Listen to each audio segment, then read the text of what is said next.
le sauvetage et les garanties offertes par les États à Dexia, je dis les États parce que c'est le Luxembourg, la France et la Belgique, et aux autres institutions bancaires constituent un très grave aléa moral. Effectivement, Dexia, pour la deuxième fois, est au bord de la faillite et est sauvé. Le fait qu'il n'y ait pas faillite permet aux responsables de Dexia, au président du conseil d'administration, au CEO Mariani, de ne pas rendre des comptes parce que, justement, il n'y a pas faillite, tandis que quand il y a faillite, il faut rendre des comptes. Donc on sauve la mise des responsables, on sauve en démantelant Dexia. L'État achète 300 millions d'actions de Dexia aux investisseurs, aux actionnaires, pour un montant de 4 milliards d'euros, grosse dépense pour l'État belge, et octroie des garanties en Belgique pour 54 milliards. La France pour 32 milliards et le Luxembourg pour quelques milliards. Qu'est-ce que ça veut dire? Ça veut dire que on peut, comme banquier, se dire que si on est BNP Paribas Fortis, ou si on est KBC ou une autre banque, ou ING, on peut continuer à prendre des risques pour essayer de faire du profit maximum et peut-être quand même améliorer un peu son bilan, parce que l'État sera là pour offrir des garanties. Ça s'appelle l'aléa moral, c'est-à-dire que, sachant qu'il y a des garanties qui viendront parce qu'on est trop gros pour tomber, eh bien on continue à prendre des risques. Tandis que si on n'avait pas ces garanties, on ne prendrait pas les mêmes risques parce qu'on sait qu'on devrait en payer soi-même les conséquences. Ce que je vous dis là, l'aléa moral, ça a été pendant des années l'argument des économistes mainstream pour dire qu'il ne faut pas l'annulation de la dette du tiers-monde. Ces mêmes économistes ne parlent plus du tout d'aléa moral quand on offre 54 milliards d'euros de garantie à Dexia ou à d'autres banques, Motus et Bouche-Cousure. Qu'est-ce qu'il aurait fallu faire? Et bien sûr, il fallait protéger l'épargne des déposants et garantir la poursuite des ouvertures de guichets, mais il aurait fallu exproprier les banques au bord de la faillite sans indemnisation des actionnaires, sauf les petits porteurs d'actions. En plus, il fallait récupérer le coût de l'assainissement des banques concernées sur le patrimoine global des grands actionnaires privés. Je vous signale que dans la législation aux États-Unis jusqu'en 1907, ça fait plus d'un siècle, les actionnaires d'une entreprise étaient responsables de ce qui se passait dans l'entreprise et de leur acte dans l'entreprise et devaient mettre en gage, si vous voulez, tout leur capital, tout leur patrimoine. Et puis, progressivement, on a modifié la législation et les actionnaires, maintenant, sont redevables dans la mesure de leurs actifs, de ce qu'ils ont dans l'entreprise. S'ils ont quelque chose ailleurs et s'ils ont amassé de la fortune ailleurs, notamment en pompant dans l'entreprise et en faisant prendre des risques énormes à cette entreprise, peu importe, on ne touchera pas au reste de leur patrimoine. Pour moi, il faut modifier radicalement cela et il faut récupérer le coût de l'assainissement du système bancaire sur l'ensemble du patrimoine.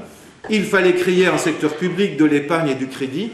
Cela aurait en outre permis de doter les pouvoirs publics d'un nouvel outil pour réaliser des investissements publics utiles, socialement et écologiquement soutenables. Alors je demande à Corinne ce qui me reste comme temps pour que je ne dépasse pas mon temps et que je mesure bien ce que...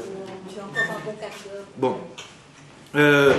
Pour moi, si vous voulez, pour prendre une expression bien connue selon laquelle la guerre c'est trop sérieux pour la confier aux militaires, je dirais le métier de la banque et de l'assurance c'est trop sérieux et trop important pour la collectivité que pour les laisser dans les mains des banquiers et des assureurs privés qui ont montré ce qu'ils faisaient à partir du moment où on les laissait aux commandes d'institutions qui devraient être transférées dans le domaine public. Pour moi, à côté d'un secteur public avec des banques publiques de taille moyenne, raisonnable, pas des mastodontes, l'État, les pouvoirs publics devraient soutenir des coopératives d'épargne et de crédit, et donc là ce sont des entreprises privées, mais sous la forme de coopératives et de taille réduite. Bon, on est dans le débat d'idées, mais aussi, entre nous, on est dans l'analyse des responsabilités. Bruno Coleman est non seulement quelqu'un qui s'exprime régulièrement dans les médias, qui enseigne dans des universités, et je suppose que nous le lisons tous assez régulièrement, ou nous l'entendons, Je le lis aussi dans des livres plus de fond, comme La bourse et la vie, mais là, je n'aurai pas le temps de me baser sur son débat avec Éric de Beuquelard, qui est l'aumônier ou le représentant de la conférence des évêques de Wallonie et de Bruxelles, et qui a été en débat avec Bruno Coleman sur le thème La bourse et la vie. Je vais me concentrer sur Bruno Coleman, après les idées, quelque part, comment il s'est engagé, selon moi, ce que j'ai pu en voir, et vous peut-être aussi, lorsqu'il était aux affaires.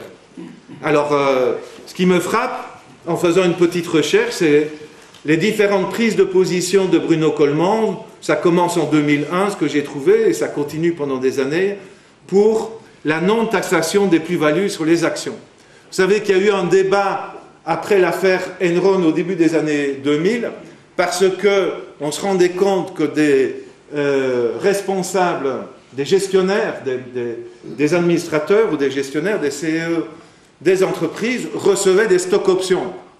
Et en Belgique, en fait, on est taxé une fois à la valeur du stock option qu'on reçoit. Si on vend le stock option 2 ans plus tard avec 40% de plus-value, il n'y a pas une taxe sur la plus-value. Les entreprises qui, elles-mêmes, font des plus-values sur les actions ne payent pas non plus une taxe. Alors, Bruno Coleman a une explication très sophistiquée pour dire qu'il ne faut pas taxer les plus-values, mais pour moi, ça ne convainc pas du tout. Et d'ailleurs, selon des analyses sérieuses, ce mécanisme fiscal a représenté 45,8% de toutes les déductions fiscales réalisées par les 50 entreprises ayant bénéficié des plus grosses déductions fiscales. Je parle de la Belgique. Les intérêts notionnels. Bruno Coleman est le ou un des pères spirituels des intérêts notionnels.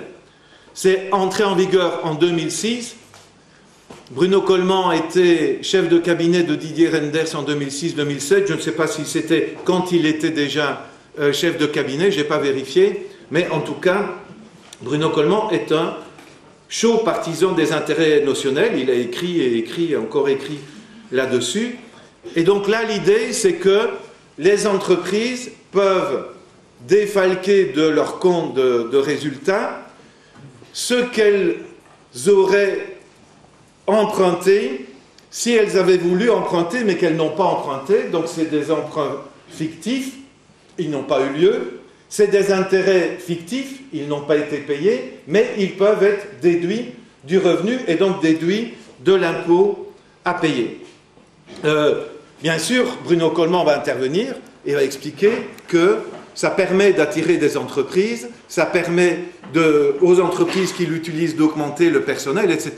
Mais quand on fait une analyse détaillée, on se rend compte que, alors que les grandes entreprises ont utilisé massivement, comme ArcelorMittal, qui a déduit 1,2 milliard d'euros de son résultat pour payer le moins possible d'intérêts, d'impôts sur ses bénéfices, on se rend compte que le manque à gagner en termes de recettes fiscales est absolument énorme. Selon la FGTB, il se chiffre à 5,8 milliards d'euros rien que pour l'année 2009. Et le principal argument des défenseurs des intérêts notionnels, c'est que ça va créer de l'emploi. Or, dans les 50 entreprises en question, dont j'ai déjà parlé, l'emploi a baissé, il n'a pas augmenté, mais ils ont recouru aux intérêts notionnels. Les cadeaux fiscaux aux grandes entreprises et aux ménages les plus riches ont accru les inégalités en Belgique et ont empêché la Belgique de réduire radicalement sa dette publique avant la crise qui a commencé en 2007-2008. On était tombé à autour de 80% du produit intérieur brut, la dette publique, mais on aurait pu réduire beaucoup plus radicalement si on avait eu suffisamment de recettes publiques pour réduire le recours à l'emploi. Pour réduire le recours à l'emprunt pour financer le budget. Et puis, comme je l'ai dit tout à l'heure, la dette publique a alors fortement augmenté en raison du coût du sauvetage et du coût de la crise. Donc là, j'ai une question à Bruno Coleman. Vous étiez donc chef de cabinet du ministre des Finances. Qu'avez-vous fait en 2006-2007, c'est-à-dire avant que la crise n'explose sous les yeux de tout le monde, Mais quand on pouvait, normalement, par des mesures, si on contrôlait réellement ce qui se passait du côté des banques et des assurants, se rendre compte que quelque chose n'allait pas dans la manière dont Dexia utilisait ses finances pour investir massivement aux États-Unis dans le subprime, et idem avec Fortis, ou se lançant comme Fortis dans des achats complètement démesurés, l'achat de ABN AMRO.